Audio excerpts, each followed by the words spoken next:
Now the second trigger between cascade number 1 and 2, the second trigger is right here.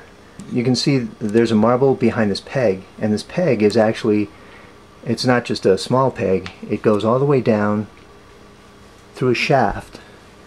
I just created a round cardstock and paper covered shaft right there, and the shaft comes about this far, and then you can see the bottom of the peg is being held in place on top of another peg. You can see there's a flat top on top of this peg. It's holding this long shaft in place. Behind this, there's the ramp comes down. The second marble is going to come down and hit the back of this peg.